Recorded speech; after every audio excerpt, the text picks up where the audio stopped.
¿Cómo cree Carlos Castaño que se lo imaginaban los colombianos? Bueno, una persona común y corriente que ha tenido que ocultar su rostro por medidas de seguridad y que supongo algunos piensan que soy un hombre violento, un hombre de guerra, pero no, yo creo que soy un hombre con vocación de paz. Acá estoy para que el país me conozca y me escuche, por favor.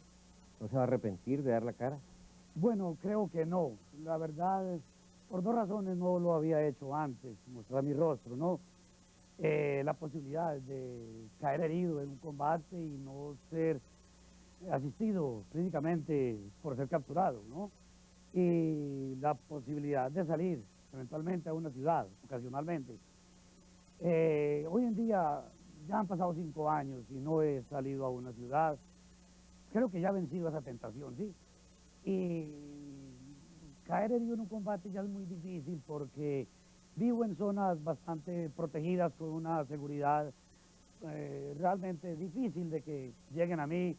Pocas veces me veo rodeado de situaciones de combate. Combato si quiero y si no, no combato. Entonces, la verdad, me gusta poner la cara a la realidad, aunque sea cruda, aquí estoy, ¿no? Para los colombianos, para usted, Darío. Carlos Castaño lleva 5 años sin salir a Medellín, sin estar en Bogotá, en ninguna ciudad. Sí, llevo justo 5 años y 3 meses sin salir a una ciudad. Solo en un accidente hace 3 años llegué inconsciente a una clínica en la noche y salí inconsciente posterior a la cirugía y cuando desperté ya estaba en una aeronave de regreso hacia mi campamento. ¿Es la única vez que usted ha estado realmente en peligro? No, no, no, la verdad yo he estado en situaciones difíciles, a punto de perder la vida en muchas ocasiones, particularmente cuando la toma de San Pedro fue un caso donde quedé en el centro de dos fuerzas guerrilleras y aguanté 6, 7 horas de combate con 4 personas hasta que logramos no romper el cerco, sino escaparnos en un momento dado de oscuridad. Pero fue un momento verdaderamente estar cerca de la muerte. Ese fue el 28 de diciembre del año 98. Sí, justo, Día de los Inocentes. un 28 de diciembre. Ese día dio cerca la muerte. Ese día, ese día me dio más que un miedo, fue pánico. No alcancé a sentir, a darme cuenta, estuve como paralizado durante más o menos 15 o 20 minutos. A los 20 minutos ya nuevamente era un hombre de guerra, ya sí me di cuenta que estaba vivo y ya me comporté como un comandante. Al principio se atolondró completamente. Sí, quedé paralizado, yo pensé que estaba muerto, es que fue impactante. Usted no sabe que son 400 fusiles disparando al unísono. Caramba, era una lluvia de estrellas.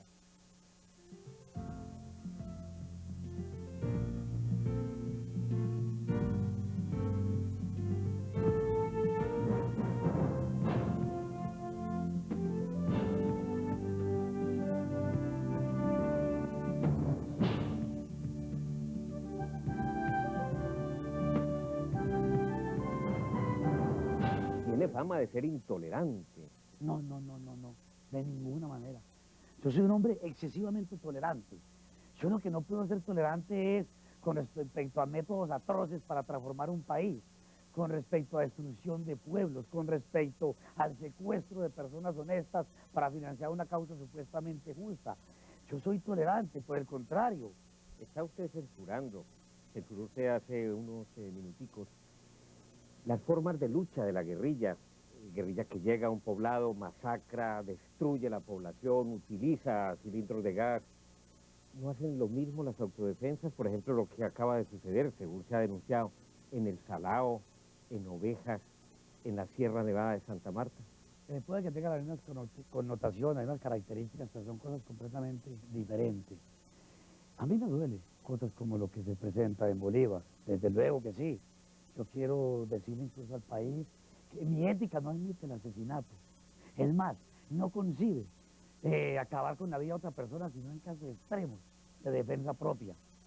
Pero dadas las condiciones en un conflicto irregular, es casi inevitable que mueran personas que se pueden registrar como civiles, pero que eran subversivos. Y es casi inevitable, mejor es inevitable, absolutamente, de que estas muertes no produzcan, que estas muertes produzcan un rechazo total de la población es que la opinión pública la hacemos con el corazón, con los sentimientos, no con la razón. Permítame contarle qué sucede allí. Está el comandante del Frente 37 de las FARC, el señor Martín Caballero, un hombre que ha hecho cualquier cantidad de pescas milagrosas en la vía a la costa. En los últimos 5 meses secuestró centenares de personas inocentes, atentados terroristas en estos pueblos con bombas, ha hecho cualquier cantidad en las ciudades de la costa Caribe.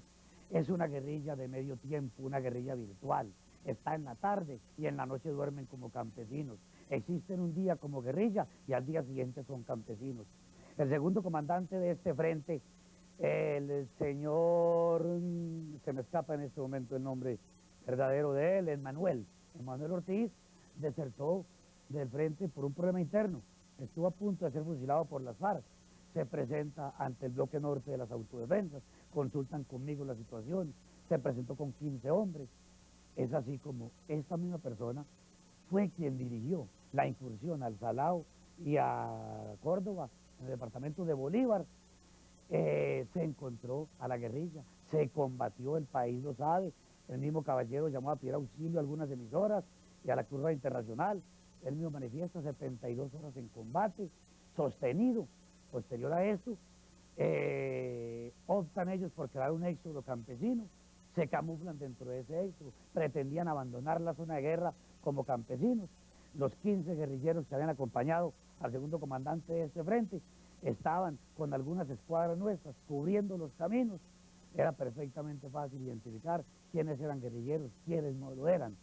Yo lamento que situaciones como estas se presenten, pero ante todo, yo creo que se está evitando un mal mayor con una incursión como esta, dura y fuerte y difícil que el país la entienda. No tiene aceptación de ninguna manera, pero yo creo que las cosas que se impiden con acciones como esta, a largo plazo son muchísimas.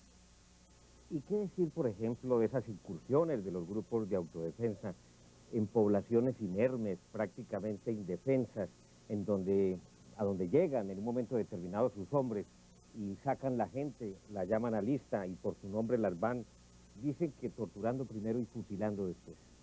Yo creo que lo de las torturas son novelas de terror, desinformación por parte de los testigos que hay en la zona. No se tortura en la autodefensa, eso es mentira. Que en caso se pueda fusilar a una persona, es posible que sí. Para nosotros, los guerrilleros son objetivo militar, estén de civil o estén uniformados. Yo sé que esto es violatorio al VIH, pero igual la guerrilla hace muchísimas cosas violatorias al VIH. La guerrilla igualmente asesina a personas del estado de indefensión. Es una guerra irregular, se ha degradado. Nosotros quisiéramos corregir los métodos, quisiéramos encontrar otra forma diferente para no hacer esta guerra tan sucia, que es una guerra rastrera realmente. Niega que ustedes torturen y cometan actos de barbarie, como mochar la cabeza, hacer cortes de franela, como en la década de los 40, Yo 50. niego que eso sea una política de la organización. Yo le quiero, es más, los esfuerzos que hago siempre para que no haya tratos crueles a una persona son ingentes.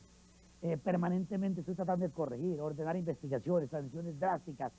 Puede haber casos excepcionales, sí, en que se haya podido cometer alguna brutalidad, pero ha recibido su ejemplar castigo. Y si algo se presenta, son casos que se salen de madre, pero que por lo que más luchamos es porque, yo repito, esto es muy duro para los colombianos. Si a un enemigo hay que matar, yo digo hay que matar, pero no hay que torturar. ¿Qué muertes acepta Carlos Castaño? No, yo diría que la única muerte que acepto es la que se hace en legítima defensa cuando ya no hay ninguna otra alternativa. Pero lo que me veo obligado como comandante, ya no regido estrictamente por mi ética y por mi moral, sino por mi concepción de líder de esta organización, es que el guerrillero, como quiera que sea, yo acepto que se le puede dar de baja. Si no hay a dónde retenerlo, si no se entrega, si no se rinde. Entonces, ¿para qué matar a Jaramillo, Antequera, El Alvarado? Bueno, yo no he matado a ninguno de los que ustedes se refieren. A ninguno. De los que ustedes se refieren, no. ¿A quiénes afecta haber matado? La verdad, también hay cosas que uno ha hecho y que tampoco puede decir. Pero, ¿usted personalmente da las órdenes o eso lo resuelve el Estado Mayor? Mire, yo soy un miembro más dentro del Estado Mayor. Nosotros trabajamos de esta manera, se hace una ponencia, esa ponencia va favorable o desfavorable, con respecto a determinaciones trascendentales, ¿sí? va a una votación. Eh, Mi posición influye un poco, pero si no hay quórum realmente en favor de la determinación que yo postulé, no se me aprueba así. ¿Lo han desaprobado alguna vez? Sí, muchas veces he aprobado, pero casi siempre me desaprueban por blando. Cuando a veces ¿Hay gente más dura que usted en el comando? por Dios, aquí hay jojoy, claro que los hay. Contra eso es que es difícil la lucha interna acá, pero las organizaciones tienen que tener su propio mal, no es que es indispensable a veces. Usted habla de una guerrilla que ataca de manera cobarde, que dispara por la espalda. ¿No es cobarde llegar a una población de noche, sacar campesinos, guerrilleros, según usted, y acabar con sus vidas?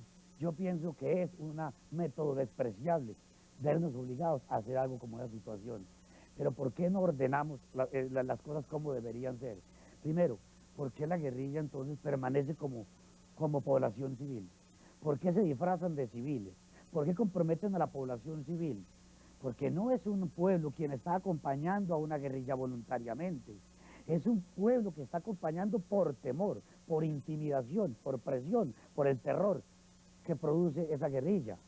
Entonces yo creo que no es legítimo que la guerrilla actúe con mecanismos de presión para involucrar a la población. Si la guerrilla no involucrara al pueblo e hiciera la guerra como de una manera regular, nosotros lo haríamos en los mismos términos, de la misma forma.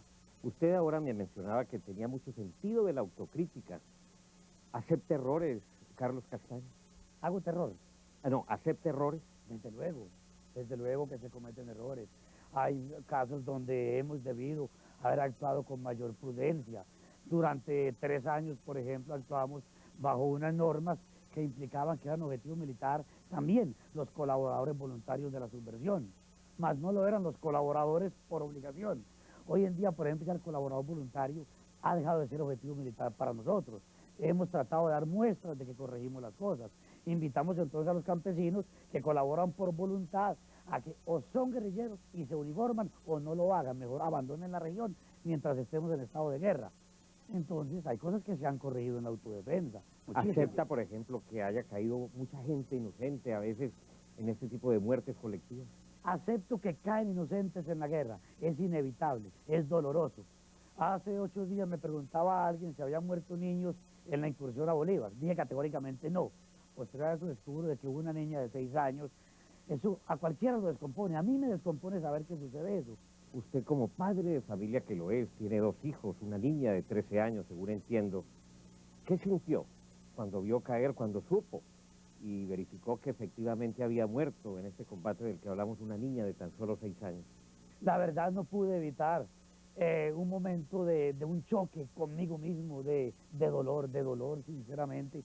Casi que descomponerse uno momentáneamente. ¿Ha llorado alguna vez, Carlos Sí, Castaño? yo lloro mucho. Yo lloro por rabia, lloro por traición, lloro. El miedo es lo único que no me hace llorar, de resto todo me hace llorar. ¿Ha Soy llorado muy por la sensible. muerte de un ser humano? Sí, claro, por favor. ¿Por la muerte de su papá? Sí, la muerte de mi padre, lloré mucho tiempo. No puede decir uno que el tiempo no vaya ayudando a olvidar y a calmar las penas, pero permanentemente se están llorando personas, diariamente. Es que uno no se acostumbra a ver morir en ningún momento. Yo creo que la sensibilidad no se pierde ni en el fragor de la guerra, por el contrario, cada día la guerra lo hace muchísimo más sensible a uno. Pero estar uno metido en esta guerra absurda, fratricida entre colombianos, casi que inexplicable hoy, en el siglo XXI, en las vísperas, después de estar luchando desde el año de 1982, como es su caso, ¿no se acostumbra uno como a la muerte? No, de ninguna manera, de ninguna manera. Y ve uno morir muchas personas, ¿sí? Generalmente en combate, los ve uno caer, alcanza a notar alguna vez en la última expresión, el último gesto de su rostro. Yo personalmente, yo no sé si esto es una actitud cobarde, pero soy capaz de aceptar que a un guerrillero de civil se le pueda ejecutar, pero yo no soy capaz de hacerlo. Quizás eso sea cobardía de mi parte, pero la verdad yo no resisto mirar esa escena. ¿Sabe si ha matado a alguien? Yo, en combate es muy posible. Disparan tantísimos fusiles, pues seguramente uno que es buen tirador ha dado de baja a algunos guerrilleros. Pero sabe que no me produce ninguna tranquilidad no saber si he matado a alguien, porque igual algunas de mis dictámenes que mi cargo implica han originado la muerte de muchas personas. Entonces no es tranquilidad lo que me produce. Lo que me produce a mí serenidad y paz conmigo, con Dios, es saber que no he ordenado la muerte de un país inocente nunca. Es saber que he agotado todos los recursos para no tener que ordenar la muerte de una persona. Es saber de que yo no empecé esta guerra. Eso es lo único que me mantiene en paz.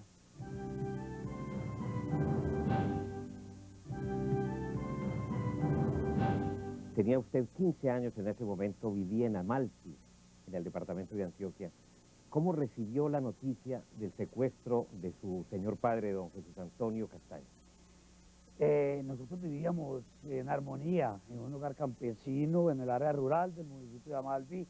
Nuestro padre, para mí, es el mejor padre del mundo, porque habrá de ser la excepción, no, pero sí, realmente era un gran padre, era un hombre ante todo justo, era un hombre ecuánime, pagaba prestaciones sociales en aquella época, en una región como esta, donde eso no lo hacía ningún campesino, ningún agricultor.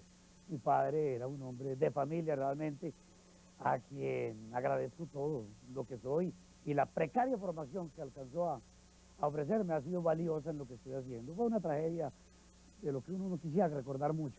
Pero esa infancia suya, hasta ese momento había sido una infancia común y corriente, feliz.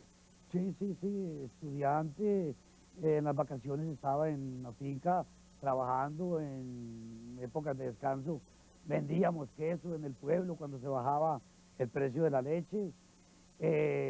Una familia normal, normal, hacía deporte, jugaba fútbol, estudiaba, estaba para esa época creo que en quinto de primaria, y de allí cambió todo, nuestra vida dio un vuelco totalmente y nos olvidamos de mi sueño, que era ser un profesor. A eso aspiraba yo en aquella época. ¿Todavía aspira a ser un profesor?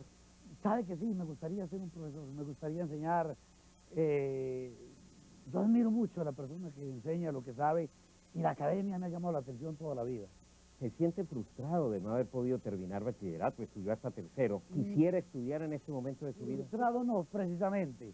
Me siento un poco de nostalgia no tener una profesión específica. Puedo saber un poco de todo, sí, pico mucho aquí y allá, pero no puedo dominar un tema a fondo. No soy profesional realmente en nada. Empíricamente me he desarrollado algunos conocimientos, he adquirido alguna educación, pero me gustaría tener la oportunidad realmente de estudiar. Don Jesús Antonio Castaño había sido un hombre afectuoso, cariñoso, de esos patriarcas antioqueños, o era un hombre de carácter recio, duro, exigente. Es que el patriarca antioqueño se caracterizó no por ser tan afectuoso, tan romántico, tan dulce. El patriarca antioqueño, los que yo conozco, como mi padre, fueron hombres regios, hombres estrictos, formación como la de mi padre, conservadora, católica, un hombre de tradición, de defensa de algunos conceptos muy de un conservador conservadurista, no el caso mío, que soy un conservador progresista, es diferente, pero dentro de su disciplina, dentro de su actitud regia, era un hombre que inspiraba amor. Fidel, su hermano, su héroe. Yo creo que Fidel es más que mi héroe, el símbolo, quien refleja, quien me da esperanza, por quien me esfuerzo, me sacrifico, a quien agradezco la formación que me dio, un hombre que luchó para que yo no fumara cigarrillo, para que no tomara aguardiente, y todo eso lo hacía. Un hombre que me enseñó lo que es la rectitud, la honestidad, los principios. Mi padre los cimentó, pero él me los enseñó más claramente. Agradezco mucho de él, indudablemente. Su hermano Fidel, ¿qué certeza puede presentar de que evidentemente esté muerto? Sí, yo encontré su cadáver, le dimos sepultura y... ¿Sí? Sí, claro. ¿En dónde lo encontró? Sí. En Darién, en la parte de Yape, ya territorio panameño. ¿Murió en un accidente o en un combate? Murió en un enfrentamiento y parece que ni la guerrilla supo que lo mató. ¿Usted cuánto tiempo después se enteró? Pasaron casi, él vino a morir en el mes 94. ¿Por ahí en año agosto? 94, por ahí, sí, septiembre, sí, después de mitad de año, 94. Pasaron unos 2 años más o menos. Sí, yo tengo la absoluta certeza. Tuvimos que echar a sepultura, bueno, en un camposanto privado, pero pero lo pudo identificar plenamente, Sí, ¿verdad? no, Científicamente, pero claro que sí, es que mi hermano tenía una platina que le colocó un doctor Meola en Medellín, en esa parte del pómulo, y cuando el esqueleto se estaba la platina allí. 19 de septiembre del año de 1980, a usted le dan la noticia del secuestro de su padre. ¿Cuánto pedía la guerrilla por la liberación de su padre? Exactamente 36 millones de pesos. Sí, porque pedían 44 era para el comisionista que antemano lo exigía. Y Era un poco de plata para la época. era muchísimo dinero. Sí, la finca de mi padre, con todo su ganado, valía 2.100.000 pesos. En eso se vendió realmente. Se hizo otro préstamo por una ley quinta de cada agraria en aquella época, y hubo muchísima solidaridad. Pero resulta que todos los ricos del pueblo solo recogieron 14 millones. Se pagó eso, y luego pidieron el resto de la plata, Los 22 restantes. ¿sí? Y no lo hubo, no lo hubo. Al respecto se han tejido muchas leyendas que después de haber entregado este dinero, no era todo el que estaba pidiendo la guerrilla. El cadáver de su papá no lo devolvió la guerrilla. Sí, ellos devolvieron un cadáver en un momento que nosotros secuestramos a un miembro de las FARC e intentamos calmearlo. Nosotros cumplimos, liberamos a la persona que teníamos retenido.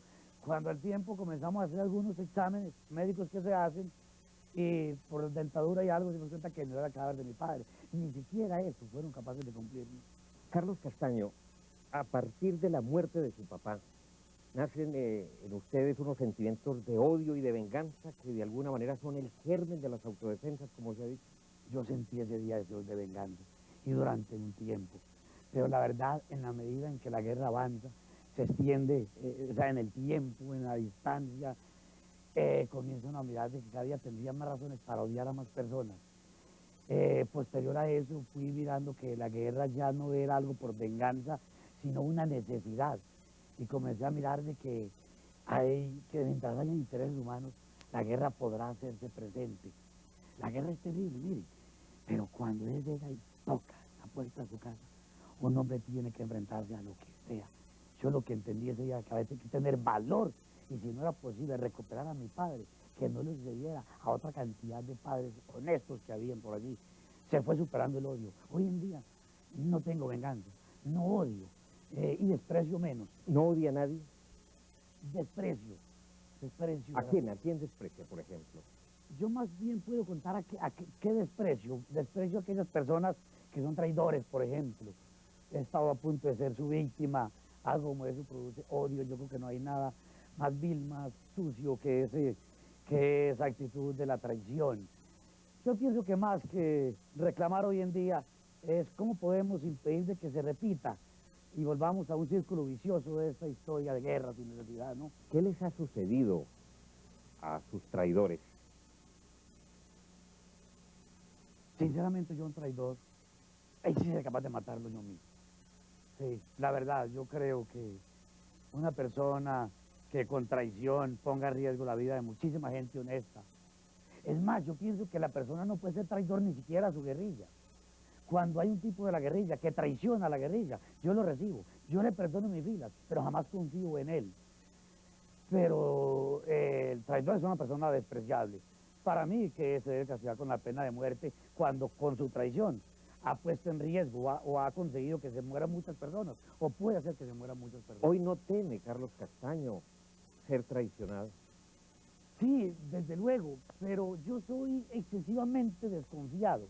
También excesivamente confiado y entregado cuando ya creo en alguien. Yo creo en algunas personas que están muy a mi alrededor, muy estrechamente ligadas a lo que yo soy, y yo pienso que uno tiene que confiar en alguien. El día que ya uno no tenga en nadie en quien confiar, pues, ¿qué objeto tiene la vida, no? ¿Qué tendría?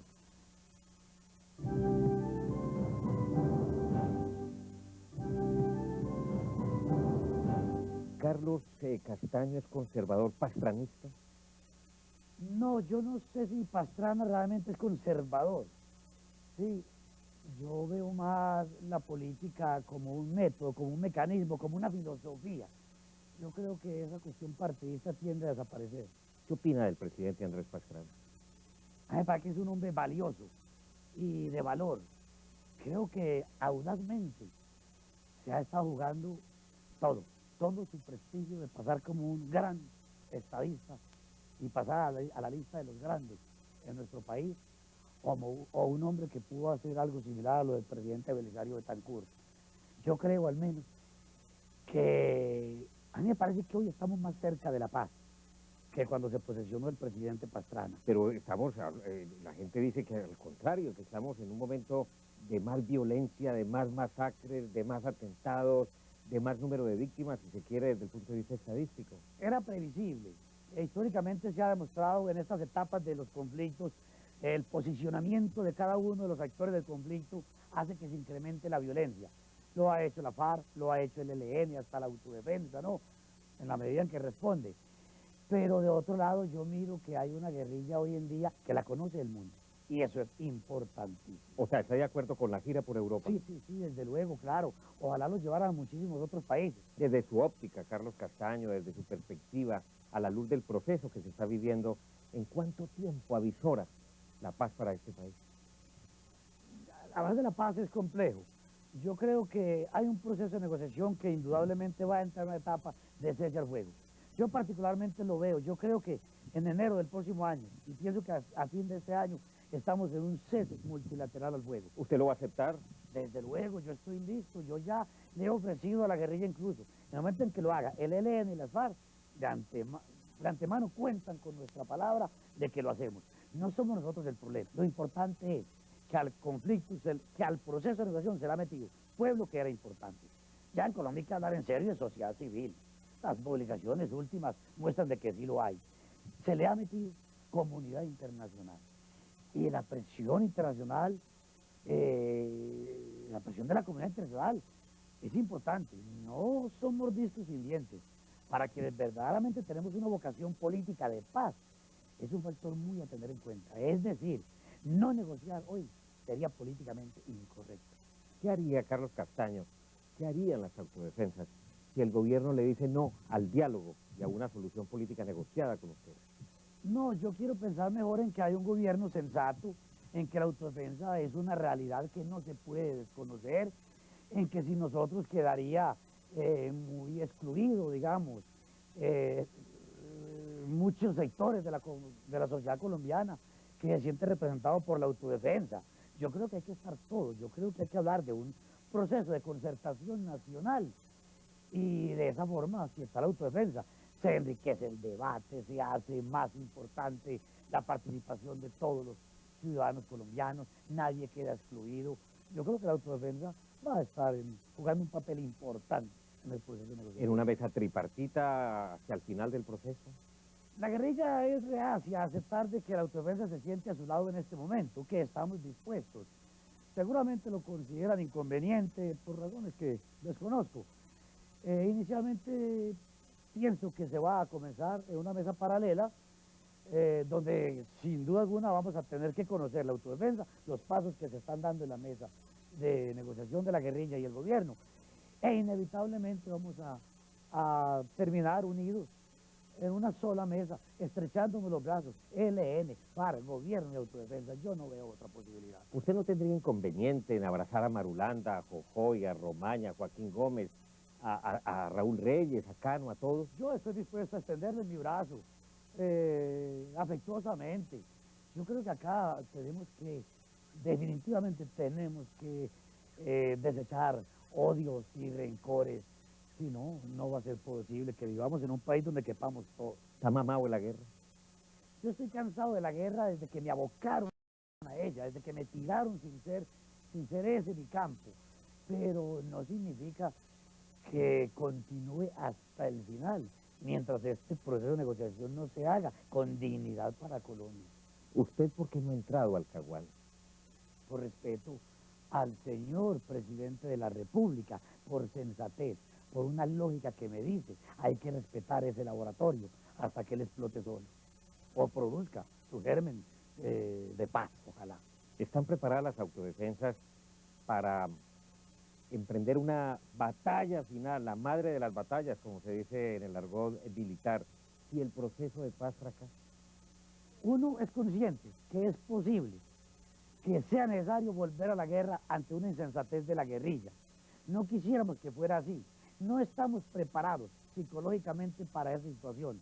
No significa que si es necesario actuar drásticamente y arremeter nuevamente con métodos militares contra la guerrilla, habrá que hacerlo.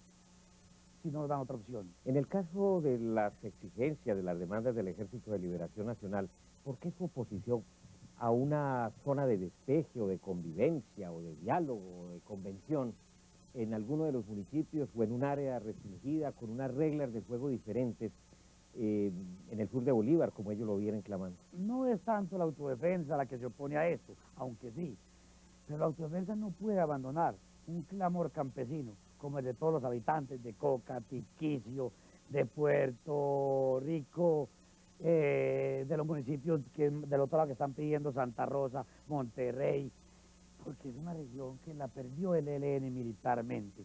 ¿Por qué no me permite hacerle esta oferta mejor a la guerrilla del ELN hoy? Estamos dispuestos a despejarle 1 o 2 municipios en el departamento de Córdoba. Cualquiera que deseen, está completamente pacificado, el departamento de Córdoba. Ya los ganaderos han hecho ese sondeo con el señor gobernador del departamento y no encuentran ninguna objeción. El gremio ganadero lo ve bien, el gremio agricultor lo ve bien, no hay inconveniente. O doy otra opción más, que el ELN solamente haga esto, una exigencia, que es concentren la totalidad de sus fuerzas en una zona, en un área que se le ha de despejar en el sur de Bolívar, y nosotros no tenemos inconvenientes. Eso implica un cese nacional al fuego. Si se concentra la totalidad de sus reductos a nivel nacional en el sur de Bolívar, le despejamos el sur de Bolívar. Pero no debe ser fácil para ellos aglutinar a la totalidad de sus hombres en una zona determinada. Sí, es muy fácil para ellos. El gobierno puede facilitar los métodos, helicópteros, todo el transporte que quieran. Si quieren la paz, ¿por qué tienen que estar por allá regados en sitios estratégicos? ¿Qué opina del Plan Colombia del presidente Pastrana y de la ayuda del gobierno de los Estados Unidos de los 1.600 millones de dólares? Mire, el Plan Colombia es algo que, y la guerrilla lo protesta. La guerrilla está en contra de él. Tiene un presupuesto importante para inversión social, de salud, de educación, un presupuesto importante para la defensa de los derechos humanos como nunca antes se había visto, para llevar al Estado a las zonas donde la guerrilla supuestamente está porque no hay Estado. Entonces están en contra de todo esto. Pero tienen un presupuesto importante también para la guerra, para helicópteros, para armamento. Bueno, yo vi una entrevista al secretariado de la FARC en voz del señor Simón Trinidad, en el cual dijo que eso alimentaba la guerra, pero que el proceso de negociación tenía que hacerse en la mitad de la guerra. Entonces, si la guerrilla dice que los diálogos tienen que manejarse en la mitad de la guerra, pretende que el gobierno se prepare para claudicar. No, señor, para comprar helicópteros, armamento, capacitar a sus hombres también, desde luego. Conoce bien el caso y la situación de Pinochet, acusado de torturas, de asesinatos, de desapariciones. ¿No teme usted que en el futuro lo pueda juzgar una Corte Internacional de Justicia? En un conflicto tan degradado como el colombiano y un mundo que gira y valida tantísimo lo que es de los derechos humanos, nadie en Colombia está exento de los actores de la guerra de comparecer a un tribunal de esta índole. Yo personalmente estoy dispuesto a tomar la iniciativa si de la mano van mis enemigos históricos de la GAPAR y el ELN.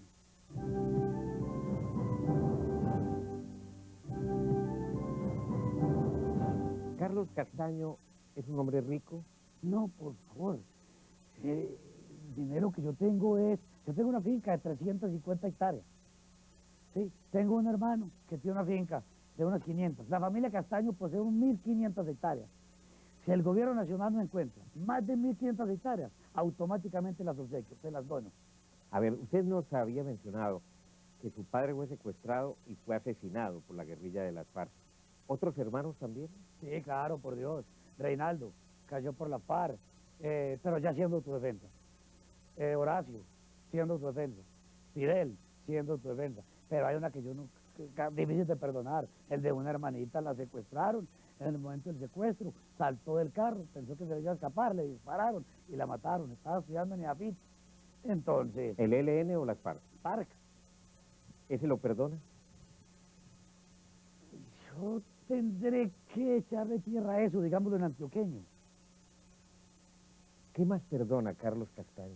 Usted tiene que en el fondo de su corazón, que está luchando por la justicia de este país. No, si yo para algo he estado predispuesto es para perdonar.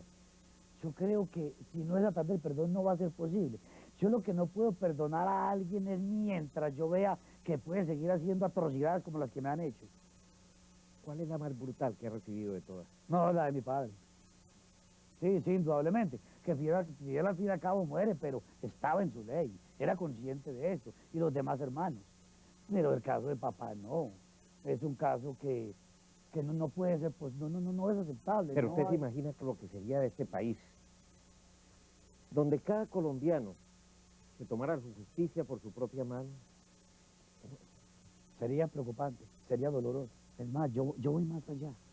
Yo incluso a veces pienso, sí, cuando veo imágenes por la televisión de una acción de la autodefensa donde quedaron 10, 12 muertos, yo comienzo a mirar y veo, son colombianos, son seres humanos también.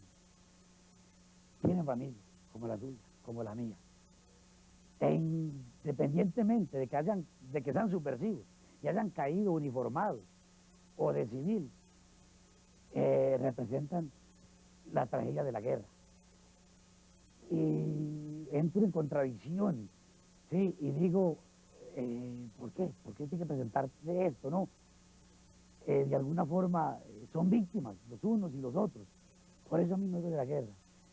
Por eso me entristece realmente tener que recurrir a métodos tan drásticos para poder contrarrestar a otros igualmente salvajes, ¿no? ¿Cuántos son los efectivos de las autodefensas? En este momento, si mañana hay un acuerdo de paz, le estamos entregando al señor presidente de la República 11.200 fusiles, con 11.200 hombres en armas.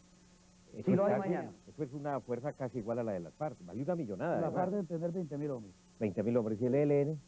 1.000 hombres, 1.200 hombres. Con el AIN, 1.500. Con el AIN parece que no es de ellos ya. ¿Y cómo evitar que en el futuro se le salga de las manos la organización, que se presente un desbordamiento, que haya excesos? Sí, lo he pensado mucho y lo veía con algún temor. Pero, ¿sabe? Hay algo que la autodefensa la tendrá siempre unida, y es la existencia de la guerrilla. Una vez no exista la guerrilla, la autodefensa tiene que desmontarse inmediatamente. Ese día el gobierno va a tener que ayudarme. ¿De qué manera? Que no reconozca estatus político a ninguna autodefensa en particular. Simplemente estatus político le reconoce a quien vaya entregando sus fusiles, tiene amnistía, tiene indulto, y venga a ver qué es lo que vamos a hacer con usted. Eso es lo que está pidiendo, amnistía e indulto. No, eso es lo que inevitablemente se va a tener que ofrecer. Estoy pidiendo es que no haya un reconocimiento abierto, sí, formal del estatus político de autodefensa, porque para entre 3 o 4 días después de que se haga, hay innumerables autodefensas en Colombia. Entonces es peligroso. Quiero decir es que el gobierno no nos ha ayudado a montar la autodefensa, pero va a tener que ayudarme a desmontarla. ¿Y es de qué manera? Que solamente quiera beneficios quien vaya entregando su dinero. Usted, por ejemplo, ¿a qué se querría dedicar? Yo soy un hombre comprometido con Colombia. Yo ya le cogí tanto amor a esta nación que desde donde se me necesite para servir a Colombia, allí estaré. Por ejemplo, si lo invitan a ser candidato a la gobernación de Córdoba o candidato al Senado de la República. Yo no sé, yo estaría en algún lugar importante. Pero quiere hacer política, dedicarse a la política ya abiertamente después de la firma de la paz. Sí, la política se entiende como una esencia de servir, de vivir, de dejar vivir, de trabajar por la gente. Sí. ¿Aspiraría a ser presidente de la República? No, por favor, yo creo que yo no estoy para esa situación. Yo no he tenido formación académica de ninguna clase. Pero yo desde donde quiera que esté, pues alcalde de Valencia o en una curul en el Senado, estaré sirviéndolo a mi país. ¿Qué hará si sus hombres el día de mañana no se quieren desmovilizar después de que se firme la paz? Yo he tenido instintos, y en cualquiera de los bloques, el comandante, o es primo de Castaño, o es cuñado, o es nuero, o algo lo une. Entonces, ahí no hay Hay un control, ellos saben a quién están enrolando y a quién admiten. Claro. No, es que sostener la autodefensa, al momento que se acabe la guerrilla, sería imposible.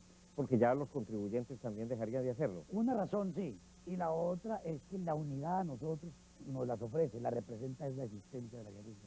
Hay mucha gente que sostiene, por ejemplo, Piedad Córdoba dice, es que Carlos Castaño es el iceberg, es la punta del iceberg, pero él representa realmente a una ultraderecha. ¿A quién representa usted en las autodefensas? ¿A usted quién lo manda? Detrás de nosotros realmente no hay ninguna estructura oculta, extraña ni nada raro. Yo creo que se montan muchas ficciones, muchas cuestiones novelísticas, pero la autodefensa es lo que ve el país.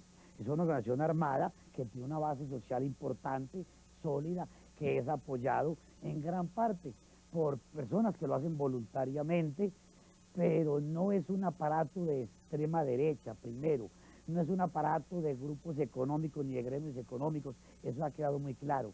Lo que sucede es que cualquier actitud que yo asuma, siempre dicen, bueno, lo hizo por beneficiar a esto, por afectar al otro.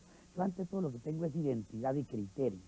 ¿Qué defiende Carlos Castaño? Hay quienes dicen que Carlos Castaño y las autodefensas defienden a los terratenientes, a los oligarcas, a los ricos, a los hacendados, incluso a los narcotraficantes. Sí, está ahí quien lo dice.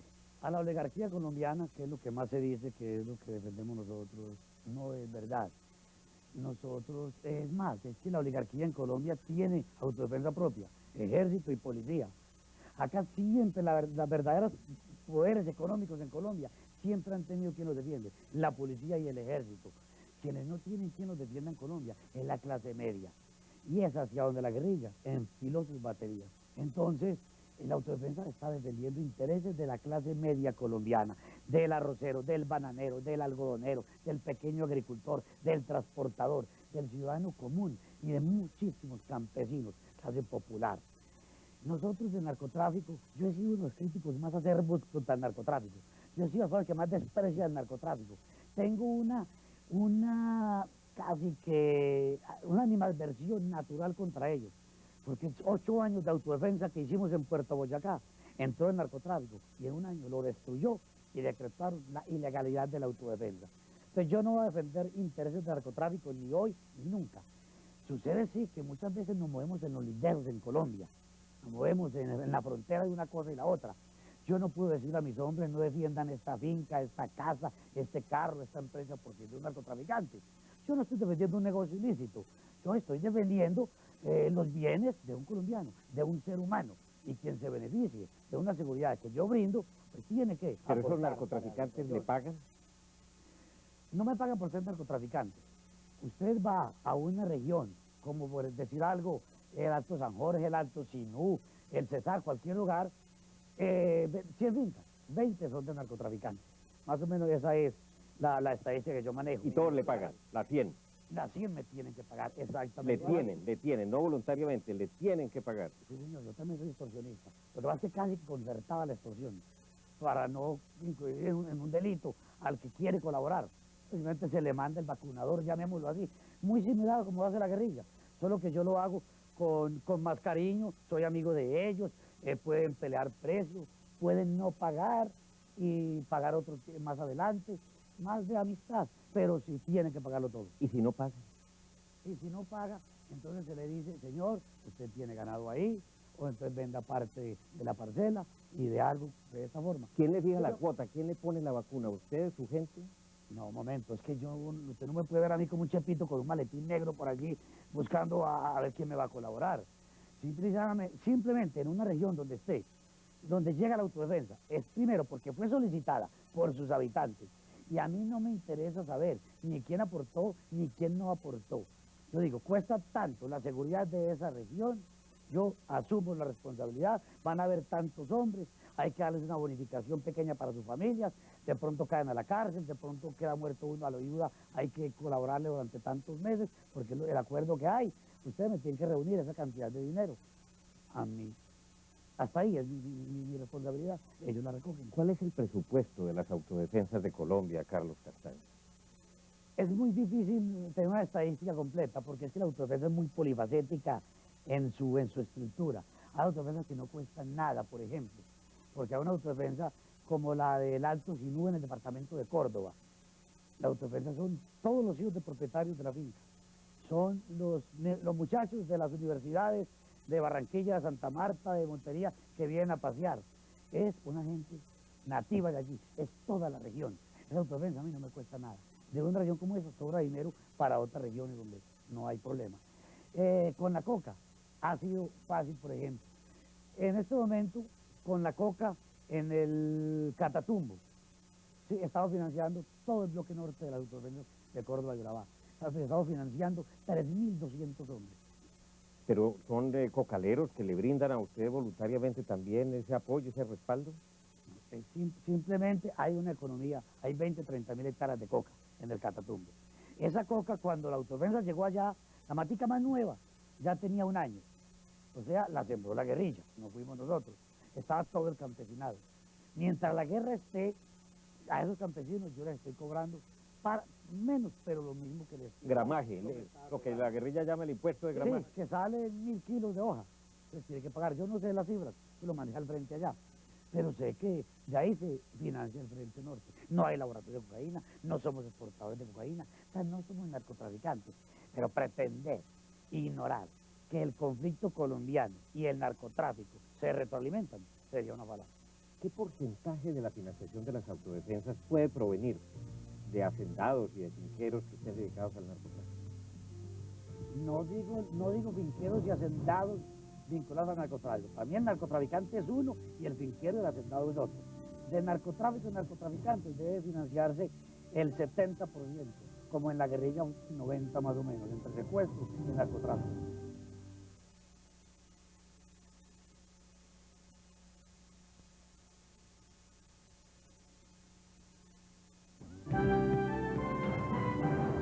Hay quienes afirman, Carlos Castaño, que las autodefensas llegan a un lugar, desaparecen gente, secuestran, torturan, matan, viene la masacre, la gente se va, se producen los desplazamientos, entran entonces los latifundistas, compran barato o a huevo, o se apoderan simplemente de las tierras, y que así es como las autodefensas se han venido fortaleciendo. ¿Qué responderles a...?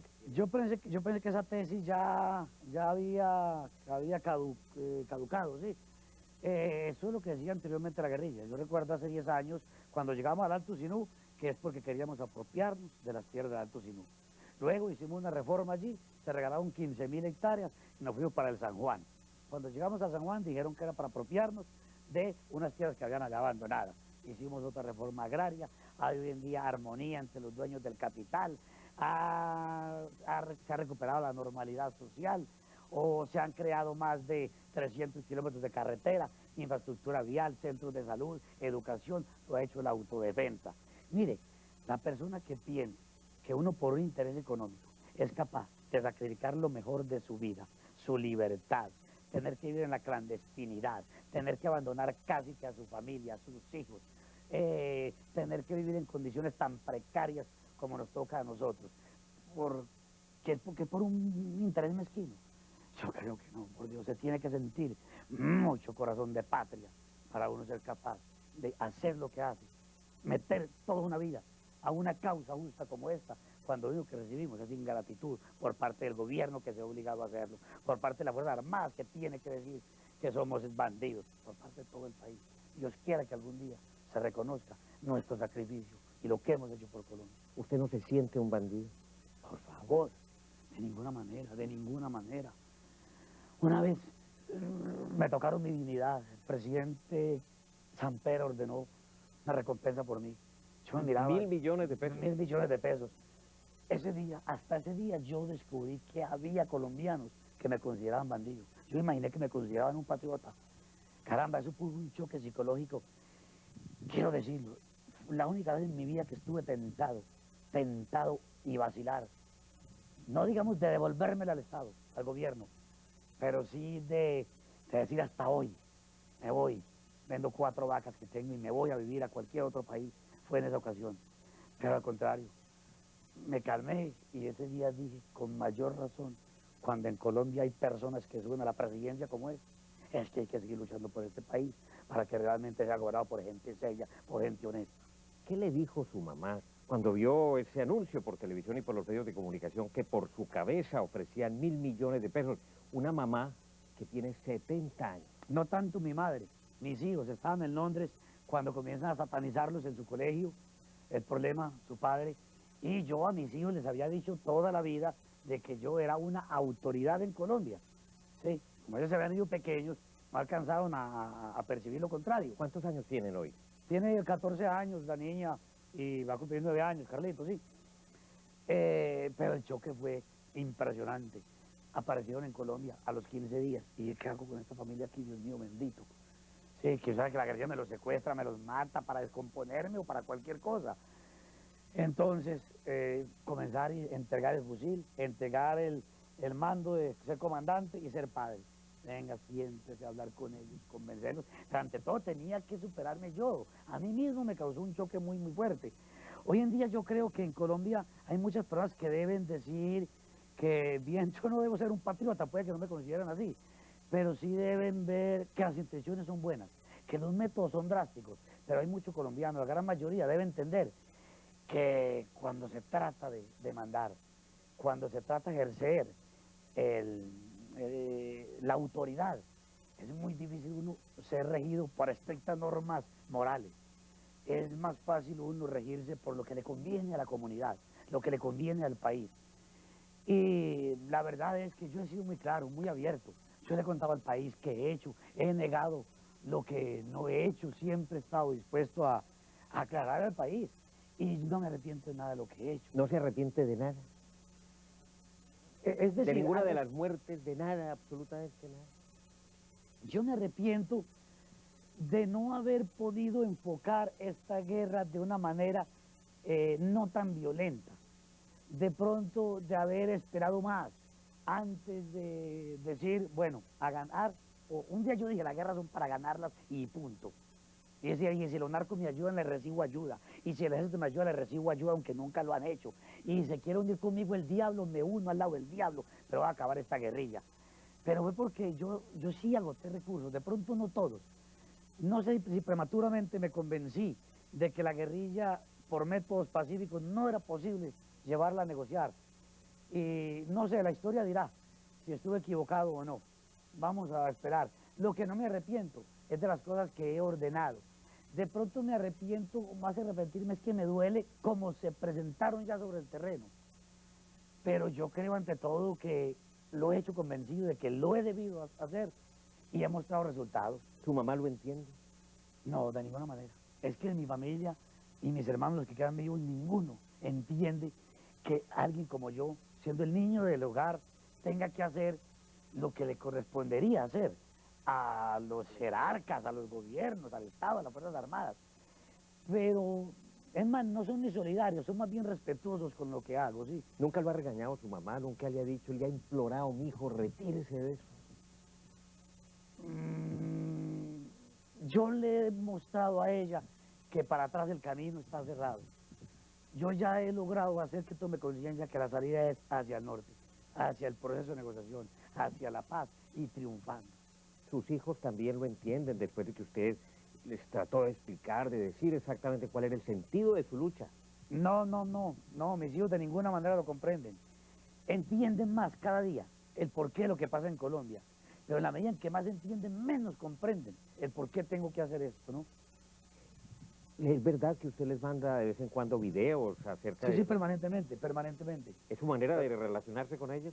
Es mi manera de que no me olviden, es una manera de que puedan verme, que estoy igual, que voy envejeciendo, pero que los sigo queriendo y que escuchen mi voz y vean mi rostro, ¿Qué ¿no? les dice usted, por ejemplo, en esos casetes? Bueno, les cuento cuando estoy en un cerro, por ejemplo, que les hablo de la naturaleza, qué clase de árboles hay, les cuento qué ha pasado en Colombia, cosas buenas, dan noticias buenas siempre. Es más, mi hijo me preguntó no hace mucho, me dijo, es que esos guerrilleros malos. Dije, no, hijo, no todos son malos.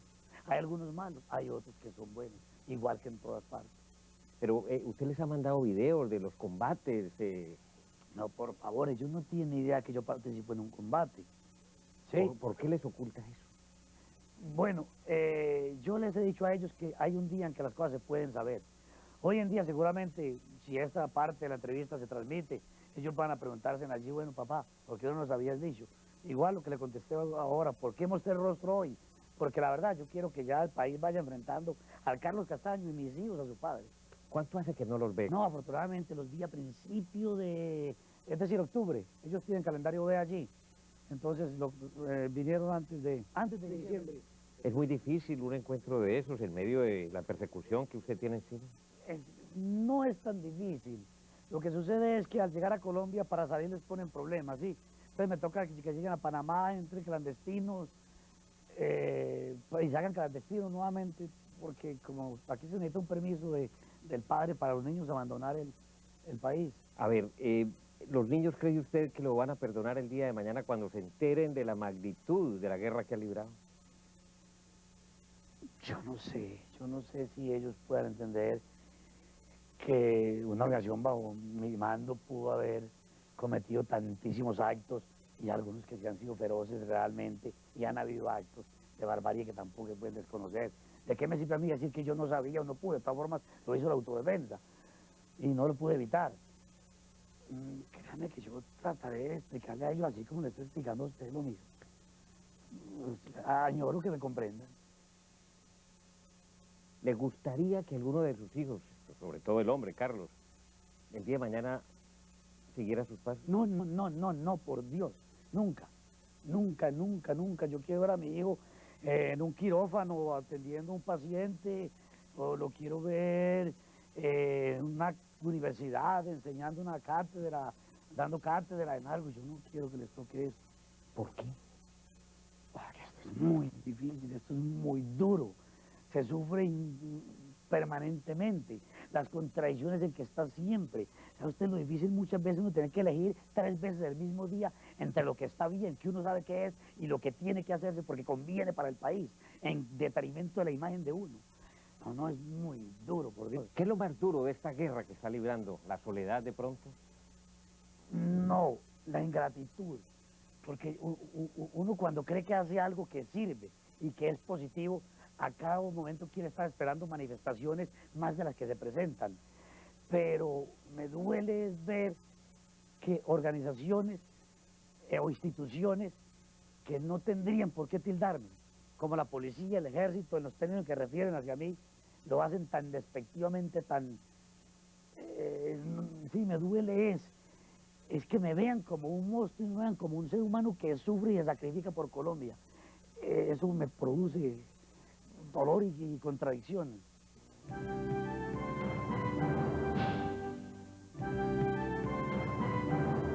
Carlos Castaño tiene en su propia organización de las autodefensas muchísimos exguerrilleros de las FARC, del EPL sobre todo. ¿Cómo confiar en ellos? Bueno, e incluso hay algunos con quien tengo gran simpatía, que han sido comandantes de frente, comandante James, por ejemplo, de Frente 53 de la FARC, que desertó. Hoy en día tengo una absoluta confianza en él. Son casos muy particulares, yo miro que su futuro ya está ligado al mío. Sí, fíjate que ya, por ejemplo, su reinserción, su familia, todo está de que me vaya bien a mí. Entonces comenzamos a articularnos de tal manera que somos un solo cuerpo. Tengo muchísima gente de las FARC, muchísimos del EPL, pero realmente no tienen la posibilidad de estar a mi alrededor. Ellos tienen un frentes, están mezclados con otros frentes de autodefensa nativa, y yo pienso que la traición existe, ¿no? Y nadie está exento de que le suceda. Hay muchos oficiales en retiro en las autodefensas, colaborando, asesorando, entrenando. Oficiales subalternos, quiero decir desde subteniente hasta capitán, sí, hay alrededor de 50, poco más, poco menos. Todos salidos por la puerta grande. Yo no recibo un hombre que salga por mala conducta, por vínculos con el narcotráfico, con organizaciones sucias, por ejemplo. No puedo aceptarlo acá. Sí, abro las puertas de la autodefensa a todos aquellos militares que fueron expulsados injustamente de su institución por una persecución sesgada, digamos de la fiscalía o de un ente que no lo hace en cumplimiento de la ley, sino acatando presiones políticas extrañas. Yo le abro la puerta a todas esas personas. Esos militares muchas veces han sido denunciados por organismos de derechos humanos, por muchas otras instituciones, de violación precisamente de derechos humanos, de desviación de los objetivos del servicio militar. ¿Usted lo recibe? Miremos esto. Habría que interpretar correctamente lo que sucede en Colombia. Hay una situación de guerra. Hay un país realmente en guerra. No hay una legislación de guerra.